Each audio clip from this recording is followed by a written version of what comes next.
வணக்கம். இந்த நாளை சின்ன சின்ன வெளிச்சங்களில் இன்னொரு புதிய சிந்தனையை தெரிந்து கொள்வோம்.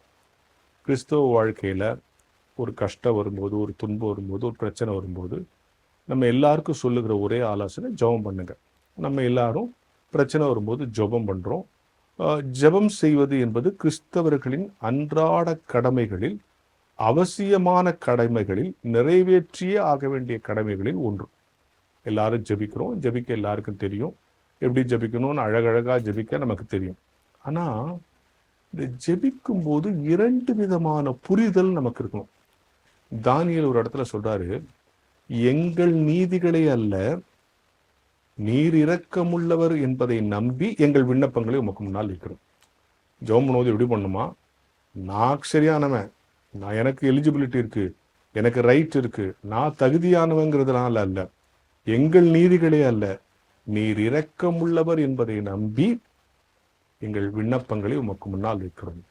அப்ப அவர்கிட்ட இரக்கம் இருக்கிறதுனால, சாமி எனக்கு இது கிடைக்கணும், எனக்கு இது வேணும், நான் இதுக்கு சரியான ஆளு, நான் தான் தகுதியான ஆளுலாம் இல்லை, என்னுடைய தகுதி அல்ல, என் நீதி அல்ல, நீர் இரக்கம் உள்ளவர். அதனால்தான் எபேசியர்ல இன்னொரு வசனம் சொல்றது, தேவன் இரக்கத்தில் ஐஸ்வர்யம் உள்ளவராய் உங்கள் மீது அன்பு கூர்ந்தார். கடவுள் எதுல ஐஸ்வர்யம் உள்ளவராய்? ஐஸ்வர்யம்னா பணக்காரன், உங்களுக்கு தெரியும், பணக்காரன் நிறைய பணம் வச்சிருக்காரு, நிறைய கார் வச்சிருக்காரு, நிறைய சொத்து வச்சிருக்காரு, சுகம் வச்சிருக்காருல்ல. கடவுள் நிறைய எதை வச்சிருக்காரு? இரக்கம் வச்சிருக்காரு. இங்க வசனம் ஆன்சர் சொல்லுது, இரக்கத்தில் ஐஸ்வர்யம் உள்ளவராய் நம் மீது அன்பு கொடுத்தார். நிறைய இரக்கம் வச்சிருக்காரு. இரக்கத்துலதான் அவர் பணக்காரர். அவர்கிட்ட பணம் பொருள்லாம் கிடையாது, சொத்து சுகம்லாம் கிடையாது. அவர் எதுல பணக்காரு? இரக்கம் வச்சிருக்காரு, நிறைய இரக்கம் வச்சிருக்காரு.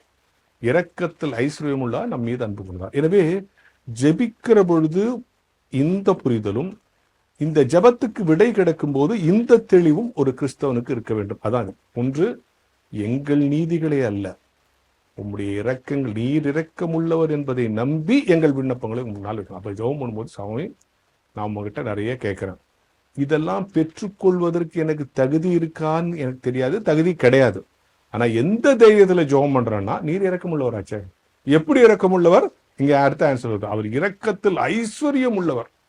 நிறைய இறக்கம் வச்சிருக்காரு, நிறைய சொல்லுவோம், அவர் எவ்வளவு பணம் வச்சிருக்காரு தெரியுமா? அவரு அந்த பணத்தெல்லாம் கொடுத்தா என்னெல்லாம் பேசுறோம்ல, அவ்வளவு இறக்கம் வச்சிருக்காரு. அதனாலதான் நம் மீது அன்பு கூர்ந்தார். எனவே இனி ஒவ்வொரு முறை ஜெபிக்கிற பொழுதும் இரக்கத்தில் ஐஸ்வர்யம் உள்ளவரை நோக்கி ஜெபிக்கிறோம் என்கிற புரிதலும், நம்ம நீதினால் அல்ல, நம்ம தகுதியினால் அல்ல, நம்ம எலிஜிபிலிட்டினால் அல்ல, நமக்கு இருக்கிற உரிமையினால் அல்ல, நான் கிறிஸ்தவங்கிறதுனால அல்ல, நான் பெரிய பக்திமானுங்கிறதுனால அல்ல, அவருடைய இரக்கத்தை, இரக்கமுள்ளவர் என்பதை நம்பிதான் ஒவ்வொரு முறையும் ஜெபிக்கிறோங்கிறது புரிஞ்சுங்க. எனவே ஜெபிக்கிற எல்லாருக்கும் இந்த புரிதல் வேண்டும். நான் என்னுடைய நீதியை நம்பி அல்ல, அவருடைய இரக்கத்தை நம்பி ஜெபிக்கிறேன். அவர் இரக்கத்தில் ஐஸ்வர்யம் உள்ளவராயிருப்பதால் என் மீது அன்பு கூறுகிறார், என் ஜெபங்களுக்கு விடை கொடுக்கிறார், என் தேவைகளை நிவர்த்தி செய்கிறார் என்கிற புரிதலோடு ஜெபிக்கும் போது அந்த ஜெபம் அர்த்தமுள்ள ஜெபமாக இருக்கும் என்கிற ஞான வெளிச்சத்தோடு இந்த நாளை தொடங்குவோம்.